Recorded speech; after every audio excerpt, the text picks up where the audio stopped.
Dan penguasa-penguasa Latin memandang Norwegia bukan lagi negeri terasing di utara, melainkan mitra Kristen sejajar. Ia menorehkan bab baru.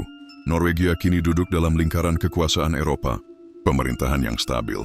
Meski lebih dikenal karena perjalanannya, Sigurd juga membangun Norwegia di masa damai. Ia memperkuat hukum, mendirikan gereja-gereja, dan memastikan rakyatnya merasakan kesejahteraan. Ia bukan hanya seorang penakluk jauh, tetapi juga seorang pengatur negeri. Namun sayang, ia gagal menyiapkan penerus yang kuat.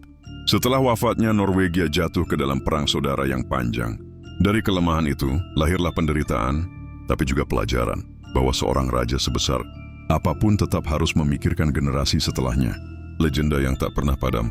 Hingga berabad-abad kemudian, kisah Sigurd tetap hidup di nyanyian para griot, di dinding gereja, dan di hati rakyat Norwegia. Para pelaut masih mengisahkan perjalanan 60 kapal panjang menuju Yerusalem. Para biarawan masih menyebut namanya dalam doa.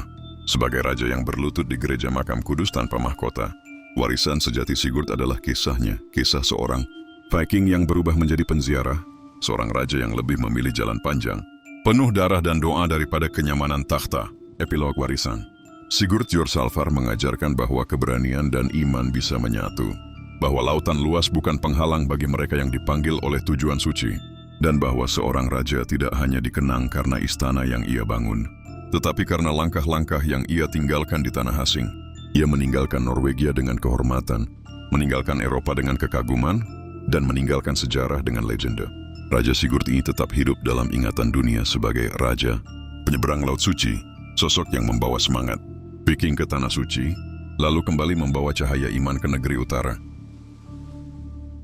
Ketika aku meninggalkan tanah Norwegia, aku hanyalah seorang penguasa. Ketika aku kembali dari perang salib, aku pulang sebagai saksi dari dunia, membawa cerita bahwa kejayaan bangsa tidak dibangun dari ketakutan, tetapi dari keberanian menantang takdir. Seorang raja bukan hanya yang duduk di atas takhta, melainkan ia yang rela berlayar bersama rakyatnya, menanggung lapar di gelombang, dan mencicipi pahitnya peperangan di tanah asing. Yerusalem kulihat dengan mata seorang peziarah, tetapi aku merasakannya dengan jiwa seorang prajurit. Tanah suci itu mengajarkan kepadaku bahwa iman tanpa pengorbanan hanyalah kata-kata kosong. Di medan perang aku belajar bahwa keberanian sejati bukanlah ketika pedangmu menebas lawan, melainkan ketika hatimu tetap teguh meski maut merayap dari segala arah.